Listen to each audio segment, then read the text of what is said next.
6, 7 और 8 one by one discuss करते हैं। सबसे पहले क्वेश्चन नंबर 6 में रिक्वायरमेंट ए पूछ रहा है, ऑडिट प्रोसीजर बताइए जो क्या परफॉर्म करेंगे using audit software on receivable balances. Receivable balances को अंडरलाइन करें। स्पेसिफिक एरिया उसने बता दिया। एक्सप्लेनिंग द रीजन, रीजन भी साथ कह रहा है कि आप इंक्लूड करते जाएंगे। इस रिक्वायरमेंट का क्वेश्चन से कोई ताल्लुक नहीं, क्योंकि क्वेश्चन में वो ओवरऑल हमें कंपनी के बारे में इंफॉर्मेशन प्रोवाइड कर रहा है। जो ऑडिट सॉफ्टवेयर यूज करते हुए रिसीवेबल पे प्रोसीजर परफॉर्म करेंगे, ये हमने क्वेश्चन में से नहीं बल्कि वो जो कंसेप्ट में एग्जांपल्स पढ़े थे वहां से उठाएंगे। इसमें कोई इशू हो तो पूछ लीजिए। हालांकि इसमें एक इशू होना चाहिए था आपको, शाबाश। वो इशू क्या है? इसके सोल्यूशन में जो सेकंड वाली एग्जांपल है वो वो टेस्ट डाटा की है, वो ऑडिट सॉफ्टवेयर की नहीं है। तो ये आप इसको एक्सक्लूड कर देंगे, इसके बजाय दूसरी एग्जांपल जो है वो इंक्लूड करेंगे। जैसे रैंडम सिलेक्शन करने के लिए हम सैंपल सेलेक्ट करते हुए रैंडम सिलेक्शन करने के लिए ऑडिट सॉफ्टवेयर को यूज कर सकते हैं। ए क्लियर? बी में आइए। Can explain the potential problems of using audit software at the company. For each problem explain how it can be resolve. दो चीजें बतानी है कि हमें इस ऑडिट में ऑडिट सॉफ्टवेयर यूज करते हुए क्या प्रॉब्लम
आपको, शाबाश। इशू क्या है? इसके सोल्यूशन में जो सेकंड वाली एग्जांपल है वो वो टेस्ट डाटा की है, वो ऑडिट सॉफ्टवेयर की नहीं है। तो ये आप इसको एक्सक्लूड कर देंगे, इसके बजाय दूसरी एग्जांपल जो है वो इंक्लूड करेंगे। जैसे रैंडम सिलेक्शन करने के लिए हम सैंपल सेलेक्ट करते हुए रैंडम सिलेक्शन करने के लिए ऑडिट सॉफ्टवेयर को यूज कर सकते हैं। ए क्लियर? बी में आइए। Can explain the potential problems of using audit software at the company. For each problem explain how it can be resolve. दो चीजें बतानी है कि हमें इस ऑडिट में ऑडिट सॉफ्टवेयर यूज करते हुए क्या प्रॉब्लम आ सकती हैं और उनको रिजॉल्व कैसे करना है। जी, इसमें कोई इशू हो तो पूछ लें। क्या क्या प्रॉब्लम्स थी मेरे भाई? असाइनमेंट की आपने? क्या प्रॉब्लम थी इस क्वेश्चन में ऑडिट सॉफ्टवेयर यूज करते हुए? जी, ऑडिट क्वेश्चन में कह रहा है कि ऑडिट फर्स्ट टाइम हो रहा है, तो उसमें क्या प्रॉब्लम होती है? कॉस्ट ज्यादा, क्योंकि हमने फर्स्ट टाइम यहाँ पे आईटी सिस्टम को इंप्लीमेंट करना, कैश को यूज करना होगा, इसकी कॉस्ट ज्यादा होगी।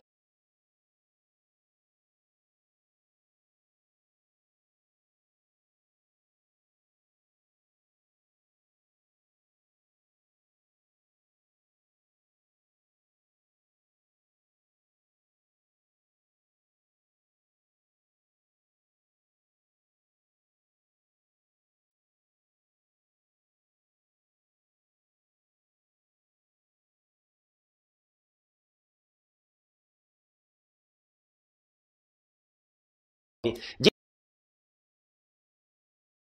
नेक्स्ट आप बताइए, इसमें और क्या इशू है? इसमें और क्या प्रॉब्लम है? जी जी, ऑडिट सॉफ्टवेयर कंपैटिबल नहीं है। नहीं, क्या क्लाइंट क्या अपना सॉफ्टवेयर किसी दूसरे सॉफ्टवेयर से कंपैटिबल नहीं कि जो ऑडिटर ने ऑडिट सॉफ्टवेयर यूज करने हैं वो क्लाइंट के साथ कंपैटिबल? वो कैसे पता चला आपको कि कंपैटिबल नहीं है? क्वेश्चन की किस वर्डिंग से आपको पता चला कि कंपैटिबिलिटी का इशू है? हाँ, वो ओल्ड सेकंड पैराग्राफ की लास्ट लाइन में लिख रहा है, ठीक है, कि वो ओल्ड सिस्टम यूज कर रहा है जो कि मॉडर्न सिस्टम के साथ कंपैटिबल नहीं होंगे। इससे हमें पता चला कि हम जो सिस्टम लाएंगे वो तो मॉडर्न होगा, क्लाइंट के सिस्टम के साथ हो सकता है कंपैटिबल ना हो जी। और इशू क्या नजर आया आपको इसमें? कॉपीज मिलेंगी। क्वेश्चन में कह रहा है कि हम आपको सिर्फ बैकअप कॉपीज देंगे। इसमें तो मसला होता है। क्या मसला होता है भला? कि उसकी एक्यूरेसी और कंप्लीटनेस पे हमें डाउट होता है, इंटेग्रिटी ऑफ फाइल्स पे, डाटा पे डाउट होता है कि उसमें कहीं दाएं बाएं करके ना हमें डाटा दे दे। तो इसका कैसे रिजॉल्व करेंगे? हाँ, कि जब कॉपी हो रही हो तो आइटम प्रेजेंट हो ऑन साइट जी। इसके अलावा कोई इशू इस क्वेश्चन रिक्वायरमेंट में? कोई नहीं। सी तो वो रटे वाला क्वेश्चन था। ऑडिटिंग अराउंड कंप्यूटर क्या है बताइए? ये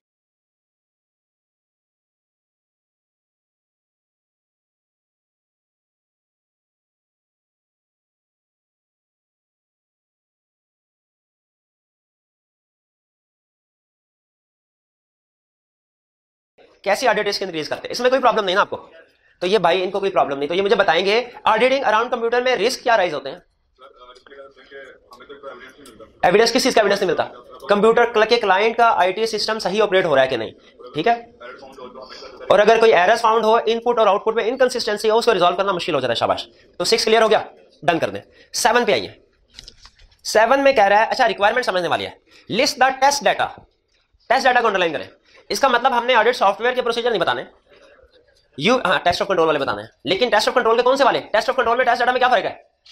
कि टेस्ट डाटा में वही कंट्रोल्स हम टेस्ट ऑफ कंट्रोल बताते हैं जो कंप्यूटर के जरिए टेस्ट हो सकते हो, जो मैनुअली हो। जैसे हम मैनुअली तो सिग्नेचर वगैरह भी इंस्पेक्ट करते हैं, लेकिन आपको टेस्ट डाटा में कहीं सिग्नेचर इंस्पेक्ट करने की एग्जांपल नजर नहीं आएगी, वो मैनुअल है जी। हाँ, डिजिटल सिग्नेचर हो सकते हैं, लेकिन वो टिपिकल एग्जांपल दे रहा हूं, ठीक है। और डिजिटल सिग्नेचर तो हमारा इनपुट कंट्रोल में वाजिब।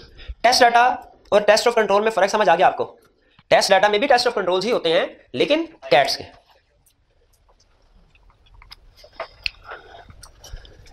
Correct. In your audit of the financial statement appear to confirm the completeness and accuracy of input into the sales system।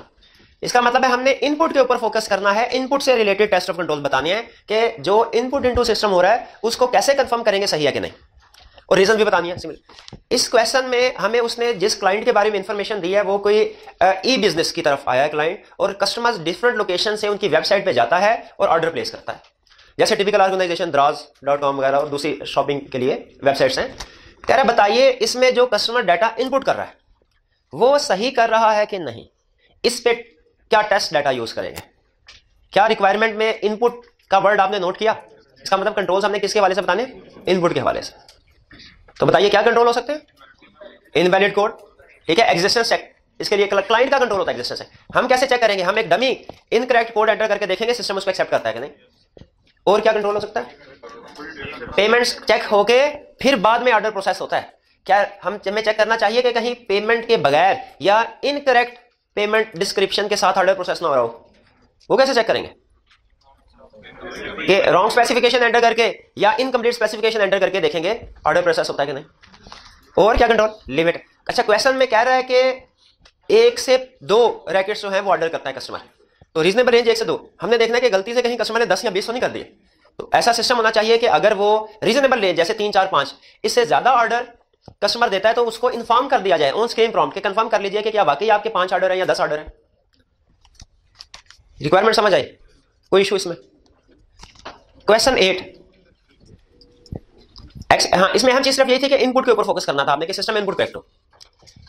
8 का 1 benefits of using audit software. ये तो रिप्रोडक्शन का question है, हमने पढ़े थे ऑडिट सॉफ्टवेयर में बेनिफिट्स। हाँ, वो कैट्स वाले आ जाएंगे। Explain the problems that may be encountered in the audit of T company and for each problem explain how audit problem could be overcome. ये वही क्वेश्चन बन गया तकरीबन जो 6B में था।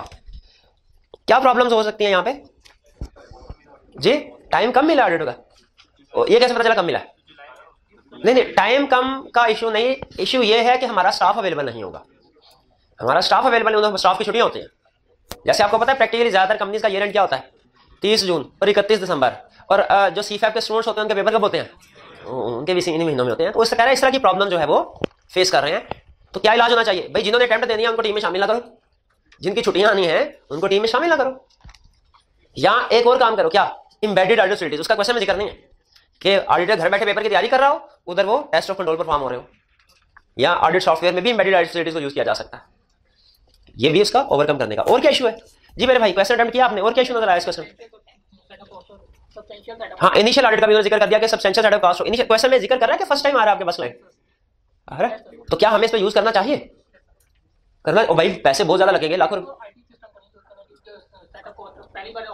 अगर हाँ, अगर उसका इस बिलिंग इतनी आ रही है, रेवेन्यू इतना आ रहा है कि वो जस्टिफाई कर रहा है कि हमारी सेटअप कॉस्ट, जो इनिशियल सेटअप कॉस्ट है, कवर हो जाएगी, फिर इसको यूज करें, वरना यूज ना करें जी। और क्या प्रॉब्लम है? लास्ट वन आप बताइए, क्या प्रॉब्लम है? लाइव सिस्टम में चेकिंग कर रहे हैं, तो वो तो फाइल्स करप्ट हो सकता है, तो फिर क्या करें हम? उनसे कहें भैया बैकअप कॉपी दीजिए, ठीक है। और कोई प्रॉब्लम है इसमें या क्लियर हो गया? हाँ, वो क्वेश्चन में कह रहा है कि डाटा सेंड किया जा रहा है हेड ऑफिस, तो इसमें हैकिंग का रिस्क है कि नहीं? ये शायद उसने सोल्यूशन में जिक्र नहीं किया, इसका हैकिंग का रिस्क है। तो क्या हमें करना चाहिए? हमने कंट्रोल टेस्ट करने हैं ओवर डाटा ट्रांसमिशन। क्वेश्चन में एक और बात का जिक्र कर रहा है कि हर लोकेशन में, अच्छा सॉफ्टवेयर मेंटेन हो रहा है, अच्छा सॉफ्टवेयर इंस्टॉल एक ही कंपनी ने किया है, सेम सॉफ्टवेयर इंस्टॉल किया है, लेकिन हर लोकेशन पे सॉफ्टवेयर आईटी सिस्टम यूज हो रहा है, ठीक है। इसमें दो डिफरेंट पॉइंट ऑफ व्यूज होते हैं, दोनों मैं आपके साथ शेयर कर देता हूं। एक स्टूडेंट कहने लगा कि सर कंपनी तो एक ही है जिसने इंस्टॉल किया है और हर जगह पे एक ही सॉफ्टवेयर यूज हो रहा है, कंपैटिबिलिटी का कोई इशू नहीं है।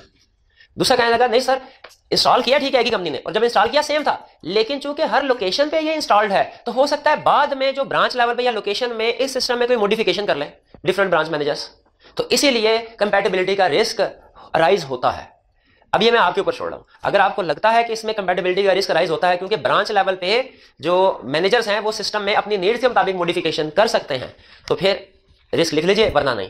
प्रैक्टिकल नॉलेज को सामने रखते हुए मेरा ये ख्याल है कि रिस्क राइज होता है, क्योंकि हर ब्रांच लेवल पे जो बंदे होते हैं वो इक्वली कम्पिटेंट नहीं होते, उनका आईटी का नॉलेज भी एक जैसा नहीं होता। बहुत सी चीजें सिस्टम की एक ब्रांच वाले को पता होती है, दूसरे ब्रांच वाले को पता नहीं होती, ठीक है। तो पॉसिबिलिटी होती है कि एक ब्रांच में तो इसको एफिशिएंटली यूज किया जा रहा हो, दूसरी ब्रांच में एफिशिएंटली यूज ना किया जा रहा हो, उसमें कोई इनअप्रोप्रिएट मॉडिफिकेशन चेंजेस हो रहे हो जी। ये भी क्लियर? कोई क्वेश्चन तो नहीं इसमें? जी पूछिए। हाँ हाँ जी, हाँ ऑडिट सॉफ्टवेयर का वर्ड है, शाबाश। क्वेश्चन 7 की रिक्वायरमेंट पड़ी है, कह रहा है लिस्ट द टेस्ट डाटा, ठीक है।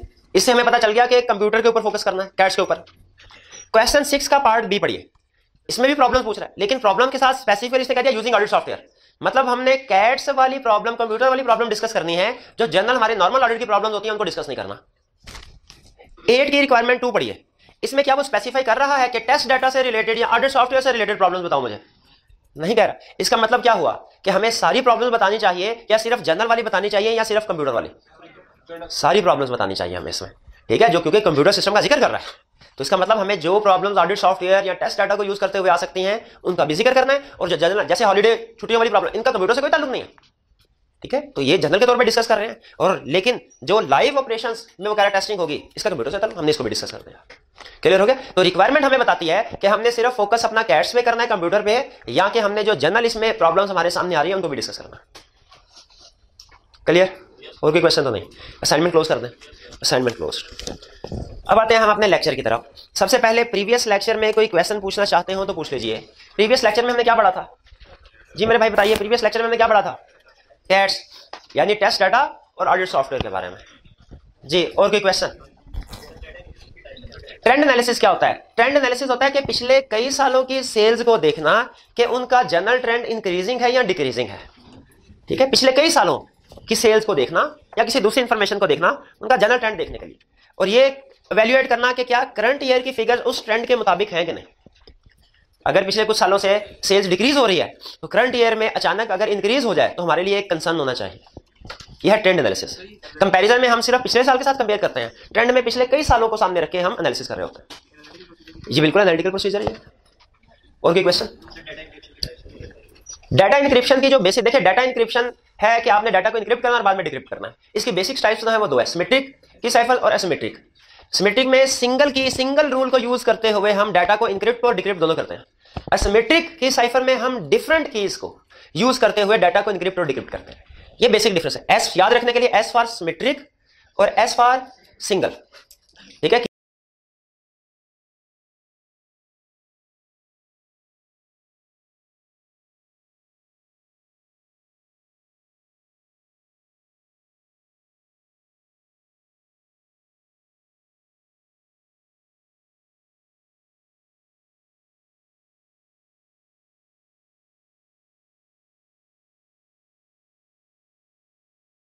की यूज होगी, और सिमेट्री का मतलब इसमें डिफरेंट कीज यूज होते हैं।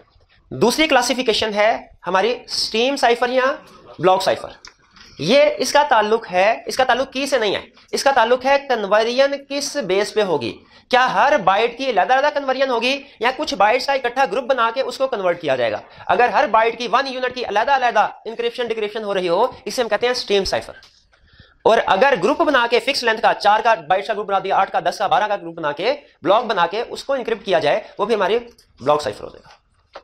ये मेन टाइप्स है। क्लियर? और भी क्वेश्चन? जी बिल्कुल, एम्बेडेड डाटा फैसिलिटीज हम लाइव ऑपरेशन में यूज करते हैं। जब क्लाइंट का सिस्टम रन हो रहा होता है तो हमारा एम्बेडेड डाटा फैसिलिटीज भी रन हो जाती हैं। नहीं, इसमें फाइल्स करप्ट होने का रिस्क राइज नहीं होता। क्यों? इसमें वो टेस्टिंग नहीं करता, चेकिंग नहीं करता, सिर्फ ऑब्जर्व कर रहा है और नोट कर रहा है।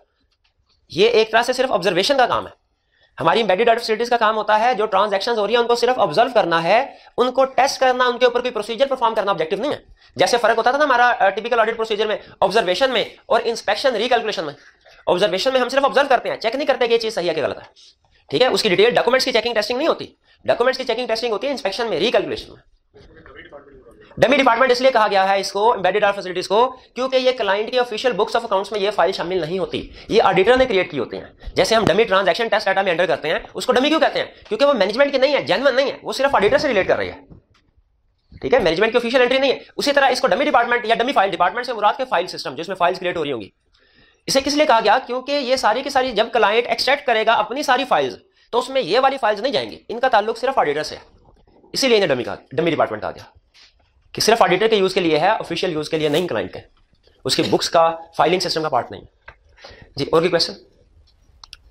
चलिए आज का लेक्चर स्टार्ट करते हैं हम। आजकल जैसे मैंने आपको बताया था कि आईटी वाला चैप्टर 2 बड़े हिस्सों में डिवाइडेड है, मैनेजमेंट और ऑडिटर कैसे यूज करता है। जो ऑडिटर वाला पोर्शन है वो बहुत आसान है, मैनेजमेंट वाले पोर्शन में थोड़ी कंसेप्ट हमें याद करने पड़ते हैं। ऑडिटर वाला जो पोर्शन है वो कंसेप्चुअल है।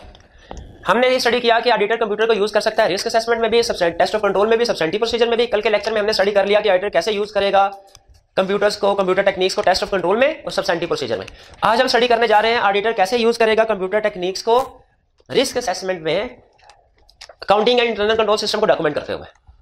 आपको याद होगा हमने इससे पहले चैप्टर 11 में कंसेप्ट पढ़ा था, counting and internal control system को जब हम अंडरस्टैंड करते हैं उसके बाद हमने इसको डॉक्यूमेंट करना होता है। डॉक्यूमेंट करने के 3 तरीके हैं, नैरेटिव नोट्स, क्वेश्चनएयर, फ्लो चार्ट। और वहां पे हमने फ्लो चार्ट की डेफिनेशन भी पढ़ी, एडवांटेजेस भी पढ़े, डिसएडवांटेजेस भी पढ़े, जो कंफर्म में हमें याद नहीं होंगे। हाँ बिल्कुल यही उम्मीद थी।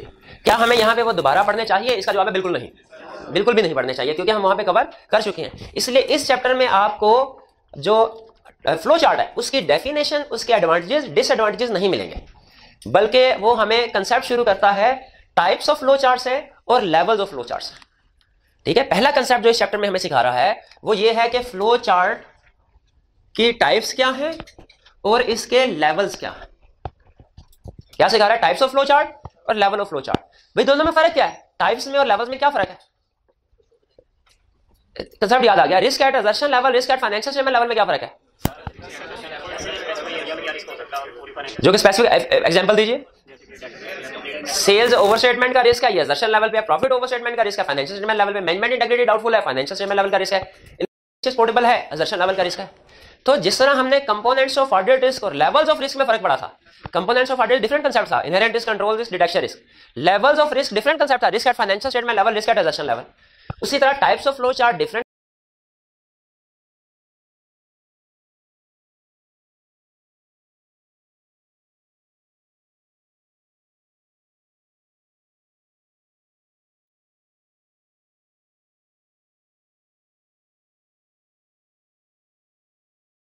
कंसेप्ट है, level of flow chart different concept है। टाइप ऑफ फ्लो चार्ट का मतलब यह है कि फ्लो चार्ट में हम किस तरह की इंफॉर्मेशन प्रेजेंट करने जा रहे हैं, किस तरह की इंफॉर्मेशन प्रेजेंट करने जा रहे हैं, यह है types of flow chart. Levels of flow chart का मतलब है हम कितनी डिटेल्ड इंफॉर्मेशन प्रेजेंट करने जा रहे हैं। क्या हम सिर्फ एक समरी प्रेजेंट करेंगे, चंद एक जो की स्टेप्स हैं, मेजर स्टेप्स हैं वो प्रेजेंट करेंगे, या कि फ्लो चार्ट में एक एक एक्टिविटी, एक एक पर्सन जो भी एक्टिविटी टास्क परफॉर्म कर रहा है वो हर एक टास्क प्रेजेंट करेंगे। यह फर्क है हमारा लेवल ऑफ फ्लो चार्ट में। तो टाइप्स ऑफ फ्लो चार्ट का मतलब क्या है? किस तरह की इंफॉर्मेशन प्रेजेंट की जाएगी। लेवल्स ऑफ फ्लो चार्ट का मतलब क्या है? कितनी डिटेल होगी। पहले types of flow chart cover करते हैं। कहते हैं टाइप्स ऑफ फ्लो चार्ट की 3 टाइप्स हैं, linear flow chart, opportunity flow chart, deployment flow chart.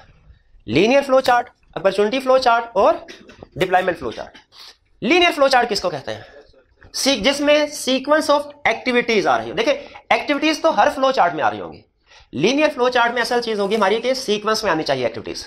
देखिए फ्लो चार्ट तो नाम ही है एक्टिविटीज को रिप्रेजेंट करने का यूजिंग स्टैंडर्डाइज्ड सिंबल्स, कि किसी भी सिस्टम में जो एक्टिविटीज हो रही हैं उनको आपने प्रेजेंट करना है। कैसे प्रेजेंट करना है? स्टैंडर्डाइज्ड सिंबल को यूज करते हुए, अपनी मर्जी के सिंबल यूज करते हुए नहीं कि सर मैं फ्लो चार्ट बना रहा हूं, मुझे हार्ट शेप बहुत पसंद है, मैं इसको यूज कर लूं फ्लो चार्ट में। बिल्कुल भी नहीं। क्यों? क्योंकि हार्ट शेप जो है वो स्टैंडर्डाइज्ड सिंबल में शामिल नहीं है। स्टैंडर्डाइज्ड सिंबल्स में जो सिंबल शामिल है हम उन्हीं को यूज करते हुए फ्लो चार्ट ड्रॉ करेंगे। तो फ्लो चार्ट में स्टैंडर्डाइज्ड सिंबल को यूज करते हुए हम एक्टिविटीज प्रेजेंट करते हैं। जैसे फर्ज कीजिए कि मैं आपसे कहता हूं कि आप कॉलेज जाने का फ्लो चार्ट बनाइए, तो आप उसमें एक्टिविटीज क्या इंक्लूड करेंगे? आप उसमें कहेंगे सर मैं सुबह उठा, बाइक पे कॉलेज आया, गेट पे गार्ड ने चेकिंग की कि कहीं मैं कोई बम वगैरह लेके तो नहीं आया। फिर उसके बाद जब क्लासरूम में एंटर होने लगा दोबारा एक बंदा उधर खड़ा था, उसने भी चेकिंग की। अब की बात क्या चेकिंग की? कार्ड देखा कि फीस पे की हुई है कि नहीं पे। अगर फीस पे की हुई है क्लास में अंदर आने दिया, फीस पे नहीं की हुई एडमिशन ऑफिस में अकाउंट्स ऑफिस में भेज दिया। क्लास में आए, टीचर ने लेक्चर दिया, असाइनमेंट चेक किया। अच्छा इसमें देखिए टीचर ने लेक्चर दिया, उसके बाद हम घर वापस चले गए। ये है एक्टिविटीज जिसको प्रेजेंट करना है। अब सुनिए, ये भाई ने कहा सर वो टीचर ने असाइनमेंट चेक की, फिर उसके बाद क्वेश्चन आंसर सेशन हुआ, उसके बाद फिर लेक्चर हुआ, फिर हम फौरन घर नहीं गए, हमने जाके ऊपर कैफे में चाय भी पी, ठीक है, उसके बाद हमने कुछ थोड़ा सा वो गेम्स वगैरह भी खेली मोबाइल पे, उसके बाद घर गए। ये सारी, हाँ शाबाश, ये सारी की सारी एक्टिविटीज बिल्कुल ठीक है क्योंकि सिस्टम में एक्चुअली परफॉर्म होती हैं, लेकिन हम अपने सिस्टम में इनको इंक्लूड करेंगे कि नहीं डिपेंड करता है किस लेवल का फ्लो चार्ट बना रहे हैं। और ये ध्यान में रखिए, अगर आई कैप में क्वेश्चन आया, हमने क्या कोशिश करनी है, हमारे स्टेप्स कम से कम हो कि ज्यादा से ज्यादा हो? कम से कम। जितने ज्यादा स्टेप्स होंगे ठीक, लेकिन आपके लिए उस फ्लो चार्ट को ड्रॉ करना उतना ही मुश्किल होता जाएगा। तो बिला वजह अपनी जान को अजाब में नहीं डालना, हमने कोशिश करनी है कि जो भी उसने हमें स्टेप्स बताया है कि भाई इस एक्टिविटी का फ्लो चार्ट बनाओ, उसमें मिनिमम जितने हो सके, जरूरी मिनिमम लेकिन जरूरी स्टेप शामिल करें। क्लियर हुई है बात? तो ये होगा हमारा एक फ्लो चार्ट। लेकिन फर्स्ट कीजिए एक दूसरे स्टूडेंट ने फ्लो चार्ट बनाया, उसने क्या फ्लो चार्ट बनाया? उसने कहा सर फ्लो चार्ट ये है, सुबह उठा, गार्ड ने तलाशी ली, फिर मैं बाइक पे कॉलेज आया, उसके बाद टीचर ने लेक्चर दिया और वापस जाते हुए कॉलेज वालों ने मेरी फीस चेक की। अब बताइए स्टेप्स ये भी तकरीबन पूरे हैं, लेकिन क्या इनमें लॉजिकल सीक्वेंस है? आई कैप इनके मार्क्स देगा? और बिल्कुल नहीं मार्क्स देगा, क्योंकि स्टेप्स अलग लॉजिकल सीक्वेंस में नहीं है। तो याद रखिएगा हमारे फ्लो चार्ट में सबसे अहम चीज क्या होगी कि इसमें जितनी भी एक्टिविटीज हम प्रेजेंट कर रहे हैं वो सीक्वेंस में होनी चाहिए। सीक्वेंस ऑफ एक्टिविटीज समझ आ गया? चलिए नेक्स्ट, सीक्वेंस ऑफ एक्टिविटीज से ये भी हमें फायदा होता है लीनियर फ्लो चार्ट में, जब हम एक्टिविटीज को सीक्वेंस में लेके आते हैं कि उसमें redundant activities, duplicate activities, extra activities identify हो जाती है। जैसे आप थोड़ा सा फ्लो चार्ट को अगर देखें तो आपके जहन में कंसेप्ट आया, आपने कहा सर अगर चेकिंग करनी है तो दो डिफरेंट पॉइंट्स में दो लोगों को क्यों आप इंप्लीमेंट कर दिया? आपने आपको दो दफा सैलरी पे करना पड़ रहा है, एक ही बंदे को दोनों टास्क क्यों नहीं देते थे? फर्ज कीजिए अगर सेग्रीगेशन ऑफ ड्यूटीज वाला कंसेप्ट रेलिवेंट नहीं है और आपके ख्याल में ये दोनों टास्क एक ही बंदा परफॉर्म कर सकता है, तो बताइए कि क्या ये दोनों काम एक ही बंदे को नहीं दे देने चाहिए? रिडंडेंट एक्टिविटीज होती हैं, एक्स्ट्रा एक्टिविटीज, वो एनालिसिस करके हम सामने ले आते हैं, उनको फिर हम रिड्यूस कर सकते हैं। तो लीनियर फ्लो चार्ट कौन सा फ्लो चार्ट है? सीक्वेंस ऑफ एक्टिविटीज इसमें शो करवाते हैं, रिडंडेंट एक्टिविटीज आइडेंटिफाई हो जाती हैं। अब आगे चलते हैं। अपॉर्चुनिटी फ्लो चार्ट और डिप्लॉयमेंट फ्लो चार्ट एक तरह से लीनियर ही की आगे एडवांस टाइप है, वेरिएशन है। अपॉर्चुनिटी फ्लो चार्ट में क्या करते हैं? अपॉर्चुनिटी फ्लो चार्ट में सीक्वेंस ऑफ एक्टिविटीज तो होता ही होता है, हम उन एक्टिविटीज को फिर डिफरेंशिएट भी करते हैं। भाई कैसे डिफरेंशिएट करते हैं? हम कहते हैं भाई वो कौन कौन सी एक्टिविटीज हैं जो कि वैल्यू ऐड कर रही हैं और वो कौन कौन सी एक्टिविटीज हैं जो कॉस्ट ओनली एक्टिविटीज हैं। अपॉर्चुनिटी फ्लो चार्ट में क्या करते हैं? हम उन एक्टिविटीज को फिर फर्दर डिफरेंशिएट करते हैं, किसमें? वैल्यू एडेड एक्टिविटीज में और कॉस्ट ओनली एक्टिविटीज। भाई ये वैल्यू एडेड एक्टिविटी क्या होती है, कॉस्ट ओनली एक्टिविटी क्या होती है? देखिए वैल्यू एडेड एक्टिविटी उस एक्टिविटी को कहते हैं जो ऑर्गेनाइजेशन के मेन ऑब्जेक्टिव को अचीव करने के लिए जरूरी हो। कॉस्ट ओनली एक्टिविटी उस एक्टिविटी को कहते हैं जो मेन ऑब्जेक्टिव को अचीव करने के लिए जरूरी तो नहीं है लेकिन समथिंग बैड को हैपन होने से रोकती है। जैसे फर्स्ट कीजिए हमारी वाली एग्जांपल में देखिए दो बड़ी एक्टिविटीज हो रही हैं, एक टीचर लेक्चर दे रहा है, डिलीवर कर रहा है, और दूसरा गार्ड चेकिंग कर रहा है। अब फर्स्ट कीजिए अगर कॉलेज का ऑब्जेक्टिव है रेवेन्यू मैक्सिमाइजेशन, तो इस फ्लो चार्ट में बताइए वैल्यू एडेड एक्टिविटी कौन सी है? टीचर का लेक्चर डिलीवर करना, ये वैल्यू ऐड कर रही है। और कॉस्ट ओनली एक्टिविटी कौन सी है? गार्ड का चेकिंग करना। याद रखिए कॉस्ट ओनली एक्टिविटीज का ये मतलब नहीं है कि इसको डिलीट कर देना चाहिए, ठीक है, ये जरूरी होती है, ठीक है, इसको आप किसी हद तक मिनिमाइज करने की कोशिश शायद कर सकते हैं लेकिन इसको एलिमिनेट नहीं कर सकते। ये समथिंग बैड को हैपन होने से रोकती है। जैसे अगर गार्ड वहां पे ना खड़ा हो तो थोड़ी देर में इधर कभी वो चने बेचने वाला आ जाए, कभी समोसे बेचने वाला आ जाए, उसमें पढ़ाई क्या होनी है? कुछ भी नहीं। तो ये एक comfortable environment, learning environment create करने के लिए ये एक्टिविटी जरूरी है। क्लियर हुई ये बात? बिजनेस पॉइंट ऑफ व्यू से अगर हम एग्जांपल लें, मुझे बताइए कि सेल इनवाइस प्रिपेयर करना, चले ये हम कह सकते हैं कि वैल्यू एडेड एक्टिविटी है, इससे कस्टमर को जाएगी, कस्टमर पैसे देगा, लेकिन उस इनवाइस को रीचेक किया जाएगा तो क्या रीचेक करने से कस्टमर ज्यादा पैसे देगा? पैसे तो उतने देगा। तो फिर क्या रीचेकिंग नहीं होनी चाहिए? नहीं, रीचेकिंग भी होनी चाहिए, ये कॉस्ट ओनली एक्टिविटी है, ठीक है, रिव्यू करना है, ये कोई एरर वगैरह अगर हुआ उसको डिटेक्ट करेंगे। फर्स्ट कीजिए हमने एसी खरीदना है, अब एसी खरीदने के लिए सीएफओ की अप्रूवल की जरूरत होती है, उसमें 3-4 दिन लग जाते हैं। अब अगर अप्रूवल ना ली जाए, बताइए अप्रूवल लेने से एसी की परफॉर्मेंस में क्या फर्क पड़ेगा? क्या जो अप्रूवल के बाद एसी लिया गया है वो ज्यादा कूलिंग करेगा और अप्रूवल के बाद कम करेगा? इससे फर्क नहीं पड़ता। तो फिर क्यों हम इंतजार कर रहे हैं 3-4-5 दिन कि ट्रांजैक्शन अप्रूव होगी फिर की जाएगी? इसलिए ताकि something bad, something wrong happen होने से रोका जा सके, कहीं कोई अनऑथोराइज्ड परचेज ना हो जाए, कहीं कोई एक्सेसिव चीजें परचेज ना हो जाए जिनकी ऑर्गेनाइजेशन को जरूरत ही नहीं है। तो ये वैल्यू एड वैल्यू और कॉस्ट ओनली एक्टिविटी, इनमें फर्क समझ आया? तो फ्लो चार्ट की पहली टाइप लीनियर, इसमें सबसे अहम लफ्ज क्या है? Sequence of activities. Flow chart की दूसरी टाइप अपॉर्चुनिटी फ्लो चार्ट, इसमें सबसे अहम लफ्ज क्या है? Value added, add value activities और कॉस्ट ओनली एक्टिविटीज। तीसरी type deployment flow chart. Deployment का डिक्शनरी मीनिंग पता है आपको क्या है? ये मेरा है तकरीबन हाँ, डिप्लॉय करना, डिप्लॉय करना, तैनात करना, मुतय्यन किसी को मुकर्रर करना, कोई काम एलोकेट करना। अगर हम अपने फ्लो चार्ट में एक्टिविटीज के साथ साथ उन बंदों को भी शो करवाए जिनको तैनात किया गया, जिनको डिप्लॉय किया गया है वो काम करने के लिए, इसको क्या कहेंगे? Deployment flow chart. ठीक है, डिप्लॉयमेंट फ्लो चार्ट में क्या होता है? इसमें एक्चुअल प्रोसेस वो तो शो होता ही होता है, साथ में हम क्या शो करवाते हैं? पीपल इन्वॉल्व, के इस प्रोसेस में, इन एक्टिविटीज में कौन कौन से लोग इन्वॉल्व है, इस प्रोसेस में, इस एक्टिविटीज में कौन कौन से लोग इन्वॉल्व है। फायदा क्या होता है? इससे हमें अंदाजा हो जाता है कि हमारे सिस्टम में वो कौन से लोग हैं जो एक दूसरे से इंटर रिलेटेड है, जिनका काम एक दूसरे से कनेक्टेड है। हम उनमें कम्युनिकेशन को इंप्रूव करने की कोशिश कर सकते हैं। तो ये हमारा deployment flow chart actual process को भी शो करवाएगा, पीपल इन्वॉल्व को भी शो करवाएगा। हमें क्लियर हो जाता है, पता चल जाता है क्या कि पीपल को कैसे फिट किया गया, कौन बंदा किस पोजीशन पे काम कर रहा है और उनका एक दूसरे से काम कैसे रिलेट करता है। यह डिप्लॉयमेंट फ्लो चार्ट, जिसमें जिन बंदों को तैनात किया गया है उनको भी हम शो कर रहे होते हैं। 3 levels of flow, sorry 3 types of flow chart clear हो गई? Linear, opportunity flow chart, deployment flow chart. Linear में कीवर्ड क्या है? Sequence of activities. अपॉर्चुनिटी में add value, cost only activities. Deployment flow chart में पीपल, ठीक है, इसमें एक्चुअल प्रोसेस फ्लो तो होता ही है, हाउ पीपल फिट इन और कैसे वो रिलेट करते हैं एक दूसरे के साथ। अब चलते हैं हम फ्लो चार्ट के लेवल्स की तरफ। फ्लो चार्ट के 3 लेवल्स हैं। Macro level flow chart, executive summary. Micro level flow chart, highly detailed presentation. और मिडी या मिनी, दोनों के दरमियानी सेशन। आपने शायद बिजनेस मैनेजमेंट में या किसी और सब्जेक्ट में पढ़ा होगा कि मैनेजमेंट के 3 लेवल होते हैं। टॉप लेवल मैनेजमेंट, मिडल और ऑपरेशन। टॉप लेवल को स्ट्रेटेजिक मैनेजमेंट कहते हैं, फिर टैक्टिक मैनेजमेंट और ऑपरेशन। शाबाश। अच्छा बताइए, सबकी इंफॉर्मेशन नीड सेम है या डिफरेंट है? एग्जेक्टिव लेवल के लोग क्या चाहते हैं? हमें ज्यादा डिटेल्ड इंफॉर्मेशन मिलेगी समराइज फॉर्म में, समराइज फॉर्म में। और जो टैक्टिक लेवल के होते हैं वो कहते हैं कि हमें हमारे स्कोप के लिहाज से इंफॉर्मेशन मिले। और जो ऑपरेशनल मैनेजमेंट है वो चाहती है हमें तो जो टास्क परफॉर्म हो रहा है हर चीज को हमें प्रेजेंट करके सामने रखा जाए, हमें पता हो कि हमने क्या करना है। सबसे ज्यादा डिटेल्ड इंफॉर्मेशन नीड होती है ऑपरेशनल मैनेजमेंट की। उसी तरह इसी बीच शो करवाना, बिल्कुल उसी तरह हमारे 3 लेवल हैं। असल में ये जो मैक्रो लेवल का फ्लो चार्ट बनाया जाता है ये टॉप लेवल मैनेजमेंट के लिए बनाया जाता है, स्ट्रेटेजिक मैनेजमेंट के लिए, मिनी या मिडी टैक्टिक लेवल मैनेजमेंट के लिए, और माइक्रो ऑपरेशनल के लिए, जिसमें एक एक एक्टिविटी को हम कवर कर रहे होते हैं। ये हमारी कोशिश, जैसे फर्ज कीजिए कि अगर हम सेल्स सिस्टम को फ्लो चार्ट में कवर कर रहे हैं, पूरे सेल्स सिस्टम को, अगर हम सीएफओ सीईओ के लिए फ्लो चार्ट बना रहे हैं तो कौन सा फ्लो चार्ट बनाएंगे? मैक्रो लेवल का। उसमें हमें बहुत ज्यादा एक्टिविटी स्टेप्स इंक्लूड करने की जरूरत नहीं है, 4-5 स्टेप्स इंक्लूड करें, खत्म कहानी। कि सिर्फ ये सेल्स सिस्टम है, इसमें सर ये डिपार्टमेंट्स है, डिपार्टमेंट शो करवा दे। क्या ऑर्डर डिपार्टमेंट है, डिस्पैच डिपार्टमेंट है, इनवॉइसिंग या बिलिंग डिपार्टमेंट है, जीएल अकाउंट्स डिपार्टमेंट है। उन डिपार्टमेंट्स के अंदर इंडिविजुअली, क्योंकि वो हायर लेवल के लोग इस चीज से कंसर्न होते हैं कि क्या सेग्रीगेशन और ड्यूटीज वगैरह हैं, मेन एक्टिविटीज जो होनी चाहिए परफॉर्म हो रही है। अब आगे किस डिपार्टमेंट में कितने बंदे हैं, हर बंदे को क्या क्या काम दिया गया, इससे सीएफओ सीईओ को नॉर्मली गर्ज नहीं होते। लेकिन अगर फर्ज कीजिए हम एक जो डिपार्टमेंट लेवल पे मैनेजर है, जैसे फर्ज कीजिए जो हेड है डिस्पैच डिपार्टमेंट का, उसको लिए फ्लो चार्ट बनाएंगे तो पूरा सेल्स सिस्टम शो करवाएंगे। कहा भाई मेरे से कंसर्न ही नहीं है पूरा सेल्स सिस्टम, मुझे तो मेरे सिर्फ डिस्पैचमेंट डिपार्टमेंट में बताओ कि कितने लोग क्या क्या एक्टिविटीज हमने परफॉर्म करनी है और उसके लिए कितने लोग हैं, मेन ऑब्जेक्टिव बताओ इस डिपार्टमेंट लेवल पे, पूरे सेल्स सिस्टम लेवल पे नहीं, सिर्फ डिस्पैच डिपार्टमेंट का। इसी तरह अकाउंट्स डिपार्टमेंट में अकाउंट्स डिपार्टमेंट का जो हेड होगा वो कहेगा मुझे सिर्फ अपने एरिया से रिलेटेड फ्लो चार्ट बताओ। लेकिन अगर तो उनके लिए डिपार्टमेंटल हेड के एक सेल्स सिस्टम के अंदर फर्ज कीजिए सेल्स ऑर्डर डिपार्टमेंट है, इसके हेड के लिए फ्लो चार्ट बनाना है, तो बताइए कौन सा फ्लो चार्ट होगा? मैक्रो क्या? नहीं, मिडी। और अगर वहां पे जो वर्कर्स काम करते हैं उनके लिए फ्लो चार्ट, उनको तो एक एक टास्क पता होना चाहिए कि हमने क्या क्या काम करना है।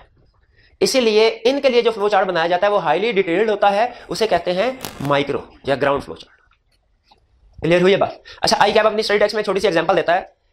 वो कहता है कि इस कंसेप्ट को जो लेवल्स ऑफ फ्लो चार्ट, इसको ऐसे भी समझा जा सकता है कि फर्ज कीजिए आप हेलीकॉप्टर में बैठे और 10,000 मीटर ऊपर बुलंदी पे गए और नीचे लाहौर शहर को देखा। क्या आपको नजर आएगा कि कौन कौन बंदा क्या काम कर रहा है? नहीं नजर आएगा। और दूर भी नहीं लगाई हुई ना, नहीं आपको, लेकिन आपको 2-3 बड़ी बड़ी बिल्डिंग नजर आएगी। आपको हो सकता है मीनारे पाकिस्तान नजर आए, आपको हो सकता है अल्फा क्रीम टावर नजर आए। तो ये कौन से वाला लेवल ऑफ फ्लो चार्ट हुआ? मैक्रो। लेकिन वो कहता है अगर आप हेलीकॉप्टर को मजीद नीचे ले आए कोई 3000 मीटर की बुलंदी पे, तो हो सकता है आपको अब ज्यादा बिल्डिंग नजर आना शुरू हो जाए, आपको आई कैप ऑफिस भी नजर आ जाए, हाँ राइज भी नजर आ जाए, आपको चेरिंग क्रॉस भी नजर आ जाए, पार्लियामेंट हाउस भी नजर आ जाए आपको। नहीं मैं नहीं नजर आऊंगा, मुझे देखना है तो आपको फिर ग्राउंड लेवल पे हेलीकॉप्टर को लेके आना पड़ेगा। ग्राउंड लेवल पे जब आएंगे तो फिर आपको उसमें जो इंडिविजुअल लोग चल फिर रहे हैं, क्या क्या एक्टिविटीज परफॉर्म कर रहे हैं, वो भी पता चल जाएंगे। इसीलिए माइक्रो को ग्राउंड लेवल फ्लो चार्ट भी कहा है, हेलीकॉप्टर वाली एग्जांपल के जरिए। कुछ समझ आया? Level of flow chart simple concept, 3 level हैं, डिपेंड करता है कि कितनी डिटेल्ड इंफॉर्मेशन प्रेजेंट की। एग्जेक्टिव समरी प्रेजेंट करें, macro level flow chart, highly detailed presentation हो, माइक्रो लेवल फ्लो चार्ट, और दोनों के दरमियानी सिचुएशन हो, मीडियम में। क्लियर हुआ? अब मुझे बताइए आपके ख्याल में आई कैप हमसे फ्लो चार्ट जब बनवाएगा, मैनुअल बनवाएगा या के कैट्स के जरिए? मैनुअल। उधर कोई लैपटॉप नहीं रखा होगा उसने, आपसे कहेगा भाई एक क्वेश्चन है इसका फ्लो चार्ट बनाओ। प्रोफेशनल बॉडी है, हाँ, तो आपका भी तो हिसाब किताब रखना है ना उसने, वो लैपटॉप देते आपको करना हो तो पबजी खेल रहे हो। तो ये जो हमारा एग्जाम में क्वेश्चन अगर आया तो बताइए, गैस कीजिए कौन सा टाइप ऑफ फ्लो चार्ट हमसे पूछेगा? टाइप्स होगा मेरे भैया, टाइप्स का प्यारे भाई, हाँ वो तो लेवल है, हाँ गलती कोई बात नहीं। हाँ डिप्लॉयमेंट फ्लो चार्ट बिल्कुल भी नहीं, अपॉर्चुनिटी नहीं, बल्कि कौन सी नहीं, एक लीनियर फ्लो चार्ट। वो कहता है भाई सिर्फ लीनियर फ्लो चार्ट बता दो, बड़ी बात है, ये तो दूर की बात है, इसकी तो डेफिनेशन आप याद करने बड़ी बात है, ड्रॉ करना तो दूर की। और लीनियर फ्लो चार्ट पूछेगा, सिर्फ हमने एक्टिविटीज को सीक्वेंस में डिसाइड करना होगा पहले। अच्छा आप बताइए कि लेवल्स ऑफ फ्लो चार्ट में हमसे कौन सा फ्लो चार्ट आई क्या पूछ सकता है? मैक्रो, मिनी, मिडी या माइक्रो? कितने मैक्रो वाले हैं, कितने माइक्रो वाले हैं, कितने मिडी या मिनी वाले हैं? मिडी या मिनी, मीडियम। आई कैप जो हमसे फ्लो चार्ट बनवाता है क्वेश्चन में, उसमें क्या हो गया?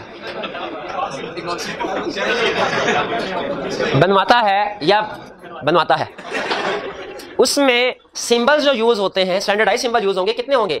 वो कम से कम 8 और ज्यादा से ज्यादा 15 यूज होते हैं। तो एग्जेक्टिव समरी में चूंकि 6 वाला है कंसेप्ट है, इसलिए हम ये कहेंगे कि जो आई कैप फ्लो चार्ट हमसे बनवाएगा वो प्रोबेबली मिनी या मिडी होगा। 8 से लेके 15 सिंबल्स हमने यूज करने होंगे, एक्सक्लूडिंग एरो। जी types of flow chart, level of flow chart clear हो गया? आगे चलते हैं। अब हमने ये देखना है कि सिंबल्स कौन कौन से यूज होते हैं फ्लो चार्ट में। सिंबल्स, शक्लें। सबसे पहला ओवल। अच्छा कहां बनाऊं? इधर बनाऊं? दूर हो जाएगा यार। अच्छा नजर नहीं आया, चले मैं उधर चला जाता हूं, ठहर। हमने बनाया ओवल। ओवल कैसा होता है? हाँ अंडा। ये ओवल नहीं है क्या? हाँ ये ओवल नहीं है, याद रखें अंडे को हमने बिठा देना है, ये ऐसा है, ये है ओवल, ये ओवल ठीक है, ये वाला ओवल गलत है भाई। ये कभी देखे स्टैंडर्डाइज सिंबल यूज हो रहे हैं, और जिस तरह आप कोई लैपटॉप या कंप्यूटर ऑन या ऑफ करते हैं ना, तो बटन दबाते हैं ऑन, और ऑफ करने के लिए भी वही बटन होता है कि दूसरा वही होता है। अच्छा ऑन स्टार्ट में बटन दबाते हैं, एंड में बटन दबाते हैं, दरमियान में भी बटन दबाते हैं क्या? नहीं। इसी तरह हमारा जो ओवल शेप है, दुनिया के हर फ्लो चार्ट में ये 2 जगह लाजमी यूज होगा, और सिर्फ 2 ही जगह यूज होगा। किसकी जगह? स्टार्ट में, एंड में। अच्छा स्टार्ट के लिए भी ओवल शेप है, एंड के लिए भी ओवल शेप है। अब बताइए कैसे पता चलेगा ये वाला ओवल स्टार्ट के लिए, ये वाला एंड के लिए? हाँ उसके में लिखना पड़ेगा, शाबाश। स्टार्ट वाला है तो उसके अंदर लिखे स्टार्ट, एंड वाला है तो उसके आगे क्या लिखे? एंड। जी ओवल शेप क्लियर हो गया। ये 2 दफा लिखना है, तीसरी दफा नहीं लिखना आपने। नेक्स्ट शेप है हमारे रेक्टेंगुलर शेप। रेक्टेंगुलर शेप क्या है? रेक्टेंगुलर शेप भाई ये भी रेक्टेंगुलर है ना, रेक्टेंगुलर नहीं है क्या? है, लेकिन रेक्टेंगुलर ये वाला नहीं बनाना हमने। रेक्टेंगुलर हमने ये भी नहीं बनाना, ये स्क्वायर है, शाबाश। रेक्टेंगुलर बनाना है ये, जिसके आमने सामने की लाइनें बराबर होती हैं, चारों लाइनें नहीं बराबर होती, आमने सामने की। रेक्टेंगुलर शेप क्या शो कर रहा होता है? हमारा एक्टिविटीज को। जैसे मैंने आपको कॉलेज आने की जो एग्जांपल दी, उसमें आपका कॉलेज आना, गार्ड का चेकिंग करना, टीचर का लेक्चर डिलीवर करना, ये सारी की सारी एक्टिविटीज हैं जो परफॉर्म हो रही हैं। तो ये एक्टिविटीज जब हमने शो करवानी है तो कैसे शो करवाएंगे? रेक्टेंगुलर बॉक्स के जरिए से। अच्छा ये तो बॉक्स बहुत सी एक्टिविटीज को शो कर रहा होगा, वही कैसे? ये वाला बॉक्स जो है ये गार्ड की चेकिंग वाला है, ये टीचर के लेक्चर वाला है, हाँ उसके अंदर लिखा होगा। इसका मतलब है रेक्टेंगुलर बॉक्स में हमेशा कोई वर्ब लिखा होगा कि ये काम हो रहा है, ये काम हो रहा है, ठीक है? गार्ड चेक कर रहा है, टीचर ने लेक्चर डिलीवर किया। एक्टिविटीज जो हो रही है सिस्टम में वो इसमें लिखनी होगी हमने, और वो नॉर्मली वर्ब की फॉर्म में होते हैं। फिर आता है हमारा डायमंड। देखिए जिस तरह जिंदगी में बहुत से मकामात आते हैं जब हमने कोई अहम फैसला करना होता है, जैसे सीए तो नहीं हुआ, अब क्या करें? बीए कर लेंगे, बीकॉम करें, हैं? तो ये है। उसी तरह फ्लो चार्ट में भी कुछ मकामात ऐसे आते हैं जब हमने डिसीजन करना होता है कि इस स्टूडेंट को क्लास में भेजे कि एडमिशन ऑफिस में भेजे, वो डिसीजन कुछ फैक्टर्स पे, इंफॉर्मेशन पे डिपेंड कर रहा होता है। यानी सिस्टम में अगर कोई ऐसा पॉइंट आ जाए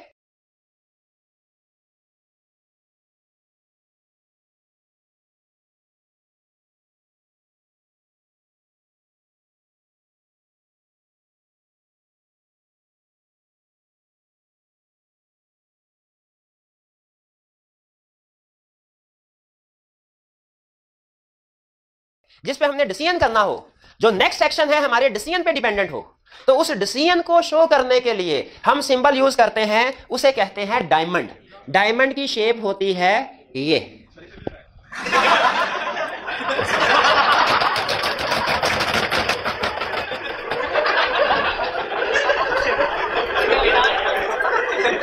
वो दुम कटी लुमड़ी वाली मिसाल सुनी आपने? जिस लोमड़ी की दुम कट जाती है ना, वो हर एक का मशवरा देती है दुम कटवा लो।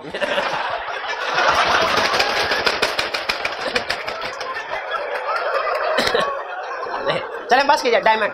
अच्छा, इस डायमंड में हमने हमेशा फैसला करना है, बस करना है। डायमंड में हमने फैसला करना है। अच्छा, डायमंड में हमने जो डिसीजन करना है वो इसमें आएगा। इसका मतलब ये हुआ कि इस डायमंड के अंदर हमारा जो डिस्क्रिप्शन होगी वो हमेशा क्वेश्चन की फॉर्म में होगी।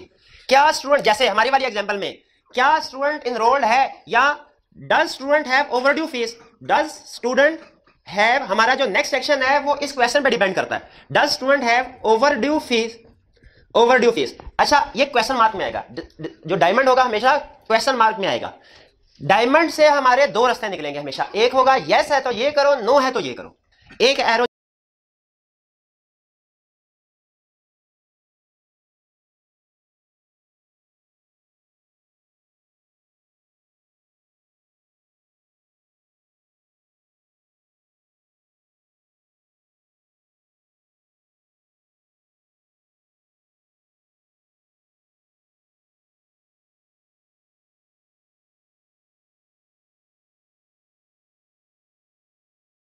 जाएगा राइट साइड पे, एक डाउनवर्ड।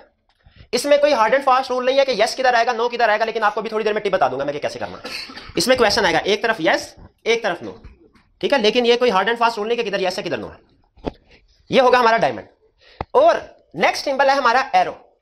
एरो हमें डायरेक्शन बता रहा होता है कि फ्लो चार्ट किस तरफ मूव कर रहा है। एरो नॉर्मली टॉप से डाउन और लेफ्ट से राइट होते हैं। ये टॉप से डाउन, लेफ्ट से राइट। ऐसा एरो हरगिज नहीं बनाना जो कि इस तरह का स्ट्रेट ना हो। ऐसा एरो कभी देखा आपने? कभी नहीं देखा, ठीक है, होता ही नहीं है। तो हमने फ्लो चार्ट में नहीं ऐसा एरो नहीं बनाना। ये निशाना किसी और का लगाए, खुद को लगाओ घूम फिर के। ऐसा एरो नहीं होना चाहिए, नहीं होना चाहिए। टॉप से डाउन,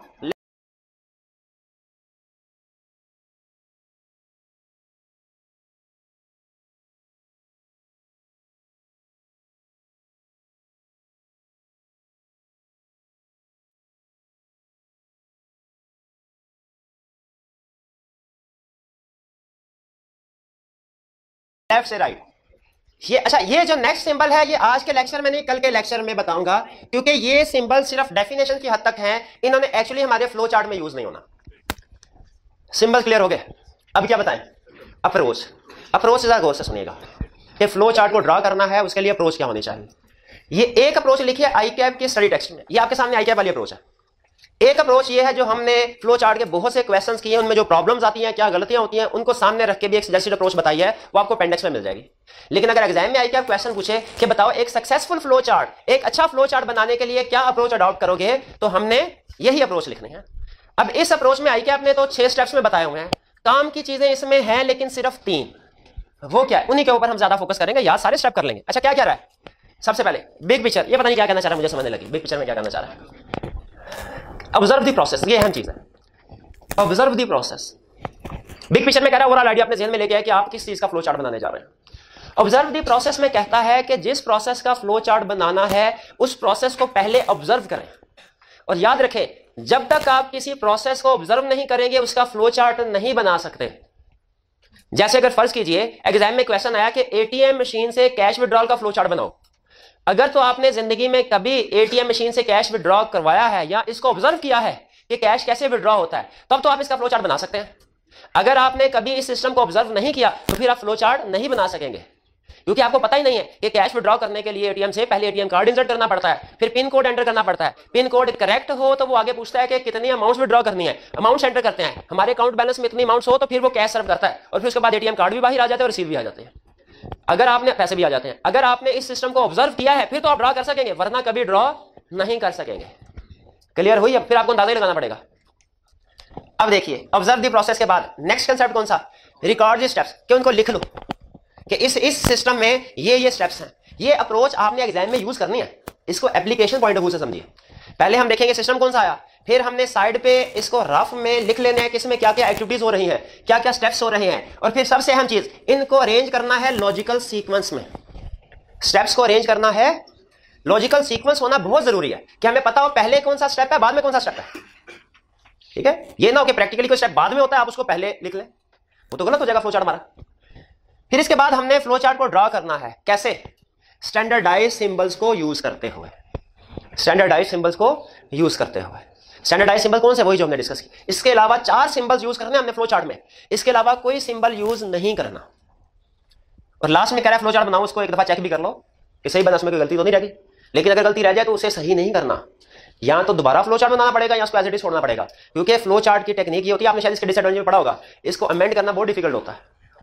हाँ बिल्कुल, ये ना हो कि आपको पता चले कि यहाँ पे डायमंड पहले बॉक्स बनाया, पता चला बाद में डायमंड बनाना था, इसको फिर इसके ऊपर ही डायमंड बना दिया। आएगा क्या, वो गलत करेगा, कहेगा भाई पता ही नहीं क्या बनाया सिंबल। क्लियर हो गया, तीनों कंसेप्ट क्लियर हो गए। कंसेप्ट क्लियर हो गए। अब सुनिए, एक छोटी सी हम डेमोन्स्ट्रेशन ना आपके सामने प्रेजेंट कर दूं कि फ्लो चार्ट जो है वो कैसे बनता है प्रैक्टिकली। चलिए, अब फर्ज कीजिए ये है हमारा पेज, यहां से लेके यहां तक हमारा पेज, ये इसका टॉप कॉर्नर और ये डाउन, ये हमारा पेज है। एग्जाम में क्वेश्चन आया रोड क्रॉस करने का फ्लो चार्ट बनाइए। किसका? रोड क्रॉस करने का फ्लो। अब जिंदगी में अगर आपने कभी रोड क्रॉस की हुई है तो आपको पता होगा इसमें क्या स्टेप्स होते हैं। इसमें पहले देखना पड़ता है कोई गाड़ी आ तो नहीं रही, अगर गाड़ी नहीं आ रही तो फिर गुजर जाते हैं, अगर गाड़ी आ रही हो तो तेजी से गुजर जाते हैं। फ्लो चार्ट में ऐसे नहीं लिखना, ठीक है। फ्लो चार्ट में क्या लिखना है, गाड़ी आ रही है तो रुक जाएंगे और गाड़ी नहीं आ रही तो फिर रोड क्रॉस करेंगे। क्लियर हो? अच्छा, अब देखिए, सबसे पहले मुझे बताइए मैंने कौन सा सिंबल बनाना है। आपने स्टार्ट करना, गौर से सुनिए, पेज के टॉप लेफ्ट कॉर्नर से। कहां से? Left corner. इसमें क्या हिकमत है टॉप लेफ्ट में, सेंटर से क्यों नहीं? टॉप लेफ्ट से इसलिए कि हमारा फ्लो चार्ट नॉर्मली टॉप से डाउन और लेफ्ट से राइट चलता है, तो टॉप लेफ्ट से स्टार्ट करेंगे तो आपके पास मैक्सिमम स्पेस होगी उसको प्रेजेंट करने के लिए। तो ये मेरा पहला सिंबल आया जो कौन सा है, ओवल, और इसमें मैं क्या लिखता हूं, स्टार्ट। अच्छा, नेक्स्ट मैंने क्या शो करवाना है, एरो। शाबाश, एरो डाउनवर्ड राइटवर्ड, डाउनवर्ड। और अब क्या करना है, रेक्टेंगुलर में मैं क्या कर लिखूंगा, एक्टिविटी। कौन सी, रोड क्रॉस करने से पहले कौन सी एक्टिविटी परफॉर्म करते हैं? हाँ, दाएं बाएं देखते हैं गाड़ी आ रही है कि नहीं, बिल्कुल। तो ये एक एक्टिविटी है, इसके लिए हमने रेक्टेंगुलर बॉक्स बना लिया। अब देखिए, आई कैप को यहाँ पे इस क्वेश्चन में आपकी इंग्लिश से कोई गर्ज नहीं है, आप जो मर्जी अल्फाज यूज कर सकते हैं, look here and there, watch around, look around, watch left and right, कुछ भी कर लें, ठीक है। आपने एक्टिविटी शो करवानी है जिससे पता चल रहा हो कि क्या एक्टिविटी है। इंग्लिश इधर गलत हुई कोई प्रॉब्लम नहीं है, मैं यहाँ पे लिख रहा लुक अराउंड, यानी देखो इधर उधर, इर्द गिर्द देखो। क्या देखो? कोई कार आ रही है, ट्रैफिक आ रही है। अच्छा, अब मेरा नेक्स्ट स्टेप जो है ना, नेक्स्ट स्टेप वो डिपेंड करेगा कार आ रही है कि नहीं आ रही। तो इसका मतलब यह डायमंड, बिल्कुल। नेक्स्ट एरो मेरा होगा डायमंड, जिसमें मैंने फैसला करना है इज कार आ रही है, कमिंग, और एक क्वेश्चन मार्क। अब यहां तो गाड़ी आ रही होगी या नहीं। डायमंड से हमेशा 2 एरो निकलेंगे, एक यस वाला, एक नो, एक राइट साइड पे और एक डाउनवर्ड। अब कौन से वाला यस, कौन से वाला नो, कोई हार्ड एंड फास्ट रूल नहीं, टिप बता रहा हूं। जिस ऑप्शन से हमारी कहानी आगे चल रही हो उसे डाउनवर्ड लेके जाए, और जिससे कहानी खत्म हो रही है उसे राइटवर्ड लेके जाए। भाई इसमें क्या हिकमत है? वो हिकमत यह है कि डाउनवर्ड आपके पास ज्यादा स्पेस होती है पेपर में और राइटवर्ड स्पेस कम होती है, इसलिए जिस ऑप्शन से कहानी आगे चल रही है उसे हमने डाउनवर्ड लेके जाना है और जिससे कहानी खत्म हो रही है राइटवर्ड। क्योंकि फ्लो चार्ट जिस सफे से शुरू करना है उसी सफे पे खत्म करना है, जिस सफे से शुरू करना है उसी सफे पे, फ्लो चार्ट जिस सफे से शुरू करना है उसी सफे पे खत्म, और फ्रेश पेज से शुरू करना है। इसका कमिंग, बताइए इधर क्या लिखूं, यस के नो? कहानी आगे चलेगी नो से, गाड़ी नहीं आ रही होगी तो आगे हम चलेंगे। मेरे वैसे यस इधर भी करने की प्रॉब्लम नहीं है, लेकिन टिप बता रहा हूं क्योंकि हो सकता है फिर उधर कहानी आगे चले मेरे पास जगह ना हो। इस कार कमिंग नो, इधर यस आ जाएगा, इधर नो तो इधर यस आ जाएगा।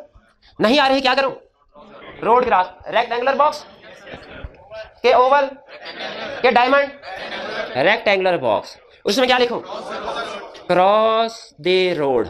अब बताइए क्या उसको घर पहुंचाना है हमने? क्या आपने क्वेश्चन में लिखा था घर भी पहुंचाना है? नहीं, तो एक टिपिकल उसने रोड क्रॉस करने का सिस्टम कहा, रोड क्रॉस कर दिया हमने, बस खत्म हमारा सिस्टम यहाँ पे। एंड हाँ, अब क्या करें? ओवल। ओवल में क्या लिखूं? एंड। क्लियर? क्या कोई चीज रह गई अभी? चीज arrow arrow arrow arrow complete. अभी नहीं, बैकवर्ड चल के देखना है क्या कोई डिसीजन पेंडिंग तो नहीं है। Yes, pending. इस कार कमिंग अब हमने कंप्लीट करना है, ये भी बताना है। अब देखें, हम किसी एक बंदे के लिए सिस्टम तो नहीं बना रहे। किसी बंदे की बारी आएगी तो सड़क साफ होगी, किसी बंदे की बारी आएगी तो ट्रैफिक आ रही होगी। हमने तो दोनों ऑप्शंस को कवर करना। इस कार कमिंग यस, तो क्या करें? Stop, wait for car to go, या कुछ भी लिख रहे जिसका मतलब यही हो, wait for car to go. अब बताइए, वेट किया, फिर इसके बाद और गढ़। इसके बाद दो तरह के स्टूडेंट होते हैं। एक स्टूडेंट ये कहते हैं सर इसके बाद, अब गौर से सुनेगा, इसके बाद इसे रोड क्रॉस कर लेनी चाहिए। फर्ज कीजिए हम इस ऑप्शन को करेक्ट मानते हैं, इसके बाद रोड क्रॉस कर जानी चाहिए, तो इसके बाद मेरा फ्लो चार्ट फिर यूं बनेगा, मेरा ख्याल है क्रॉस द रोड, शाबाश, क्रॉस द रोड, और फिर इसके बाद एंड। बताइए ठीक है? इसमें क्या गलती है भाई? इसमें एक्टिविटीज डुप्लीकेट हो रही हैं, रिडंडेंट हो रही है। जब आपने कोई एक ऐसी एक्टिविटी परफॉर्म करनी है जो ऑलरेडी हो रही है, तो उसके लिए अलग से एक्टिविटी शो करने की, बिल्ड करने की जरूरत नहीं है, बल्कि आप इसे रिलेट कर रहे हो उस एक्टिविटी के साथ। ठीक है, अब इसको मैं कैसे लिखूंगा? Wait for car to go, उसके बाद इधर ये मैंने एरो को एरो से मिलाया, ये नहर चल रही है, आगे चल के नहर के साथ आगे दरिया में खुद ब खुद वो चली जाएगी दोनों। आपने इसको wait for car to go को क्रॉस द रोड के साथ नहीं मिलाना, उसके एरो के साथ मिलाना है। अल्टीमेटली जाहिर है फ्लो जिधर जा रहा है इधर आके वो नीचे को जाएगा, क्रॉस द रोड। हाँ, आपने शायद नोट नहीं किया, मैंने कहा था नॉर्मली एरो की डायरेक्शन टॉप से लेफ्ट और लेफ्ट से राइट होती है, नॉर्मली का लफ्ज कहा था मैंने। लेकिन कभी कभार ऐसे भी होता है, बॉटम से अप और राइट से लेफ्ट भी हो सकती है कभी कभार। अब देखिए, ये तो उन स्टूडेंट्स के लिए जो कहते हैं सर इसका सड़क रात, कुछ कहते हैं नहीं सर इस गाड़ी के पीछे हो सकता है कि और गाड़ी भी आ रही हो, अब वो भी तो देखनी है। क्या यहाँ पे फिर आगे लिख दो इस कार कमिंग, या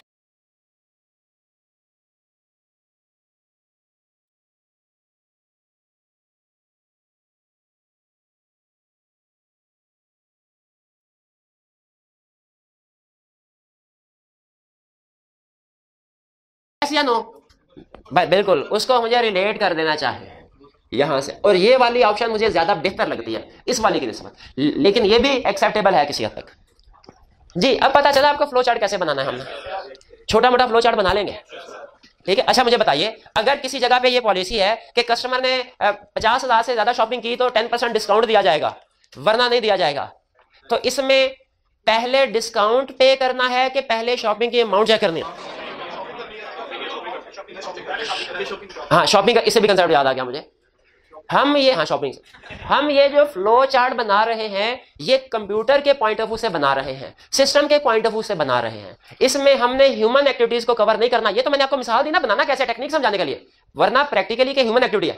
प्रैक्टिकली जो फ्लो चार्ट बनता है वो सिस्टम के लिए, आईटी सिस्टम के लिए बना रहे होते हैं हम, उसमें ह्यूमन एक्टिविटीज इंक्लूड नहीं करनी। अगर वो कहे डिपार्टमेंटल स्टोर का फ्लो चार्ट बनाए, बताइए कस्टमर एंटर हुआ डिपार्टमेंटल स्टोर में, ये स्टेप आएगा फ्लो चार्ट में? नहीं। उसने शॉपिंग की, ये शैम्पू उठाया, वो साबुन उठाया, ये टूथपेस्ट उठाया, ये स्टेप्स आएंगे फ्लो चार्ट में? नहीं आएंगे। कौन से स्टेप्स आएंगे? जब कंप्यूटर इन्वॉल्व, वो कब होता है? बिलिंग काउंटर में।